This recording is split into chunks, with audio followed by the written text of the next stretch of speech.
সেখানে আমাদের সম্মানিত, সকলের সম্মানিত, বিশ্বের সম্মানিত প্রফেসর ইউনূস যখন কথা বলছিলেন, আমার বারবার করে মনে হচ্ছিল যে আমি এই দেশের স্বাধীনতার ঘোষক শহীদ প্রেসিডেন্ট জিয়া রহমানের কথা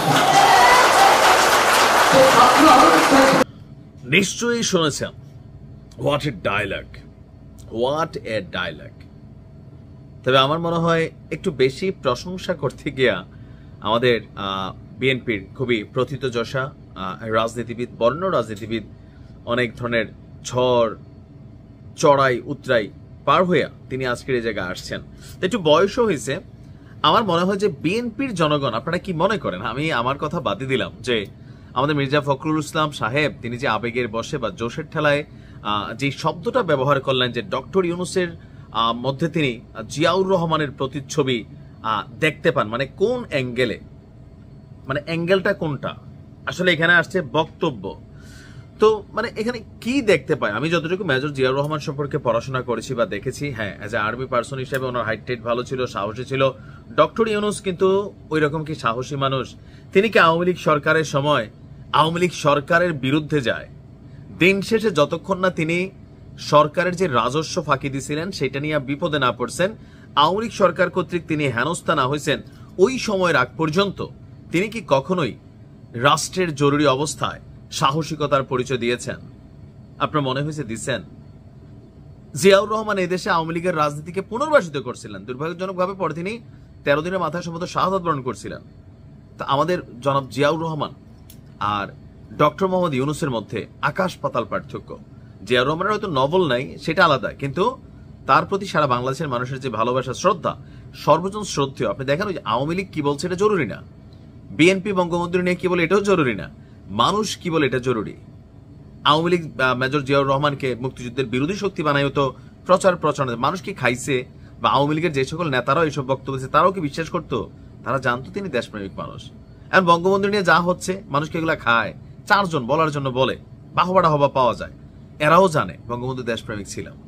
এখন আমাদের নোবেল লরিয়েট ডক্টর ইউনূস, তিনি নোবেল পেয়েছেন, মানে একজন বড় ব্যবসায়ী, স্পিকার, এই হিসাবে ওনার অনেক গুণাগুণ থাকতে পারে, কিন্তু একজন রাষ্ট্রনায়ক হিসাবে ডক্টর ইউনূসের মার্কটা কিন্তু 33 পাওয়াটাও কষ্টকর হচ্ছে। হ্যাঁ, এখানে অনেক অসহযোগ আছে, আওয়ামী লীগের ষড়যন্ত্র আছে, বা রাজনৈতিক দলগুলো ভাগাভাগিতে ব্যস্ত, কিন্তু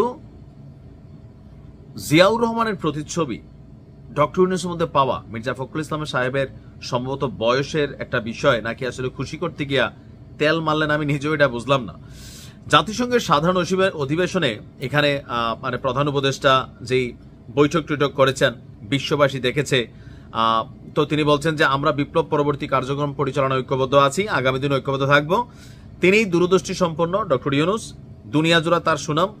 আমাদের মির্জা ফখরুল সাহেব বলছিলেন তিনি এই দেশকে একটি কাঙ্ক্ষিত মানে দেখতে চান, এটা শহীদ প্রেসিডেন্ট জিয়াউর রহমানেরও চাওয়া ছিল। আমি আমার দলের প্রতিষ্ঠাতা শহীদ প্রেসিডেন্ট জিয়াউর রহমানের প্রতিচ্ছবি দেখতে পাই। এখন এটা কি শুধু একটা পয়েন্টে যে জিয়াউর রহমানের চেয়ে বাংলাদেশকে অনেক দূর আগায় নিতে ইউনূসও চাচ্ছেন, এই জায়গা থেকে বলছেন? তাহলে তো এটা হয়তো না, জিয়াউর রহমান সাহেবের কথার সাথে ইউনূসের কথার মিল পাই। প্রতিচ্ছবি শব্দটা কি বুঝা ব্যবহার করছেন কিনা জানি না, এটা ওয়ান কাইন্ড অফ, ধরেন একটা অদৃশ্য দৃষ্টি, আবার অনেক সময় আছে দূরদৃষ্টি, বা ডাইরেক্ট মিলে যে আমার চেহারার সাথে আপনার কিছুটা মিললো, যে হ্যাঁ ওর চেহারায় ওর প্রতিচ্ছবি দেখতে পাই। কমন ফেস হইতে হবে, অথবা কর্ম হইতে হবে।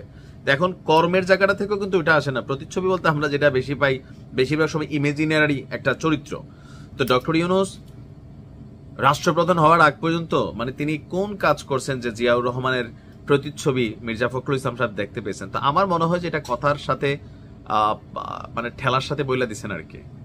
এখন যেইটা মূল বিষয় সেটা হচ্ছে যে জিয়াউর রহমান দেশকে একটা কাঙ্ক্ষিত মানে দেখতে চাইছেন, উন্নত করতে চাইছেন, ডক্টর ইউনূসও চাচ্ছেন, মানে দুইজনের মতের মিল অথবা চিন্তার মিল খুঁজে পান। শব্দটা এরকম হইলে সমালোচনা আসতো না, ব্যাপক আলোচনা সমালোচনা আছে। বাট আমার ধারণা মির্জা ফখরুল ইসলাম এইটাই বুঝাতে গেছিলেন বা এটা বলতে চাইছিলেন। এখন ভাই আমরাও ক্যামেরাতে অনেক কথা বলি, পুট করে একটা কথা বের হয়ে গেলে আমরা এডিট করতে পারি, কিন্তু লাইভে বা মানুষের সামনে একটা কথা বললে এটা কিন্তু এডিট করার সুবিধা নাই। ভালো থাকুন, আসসালামু আলাইকুম।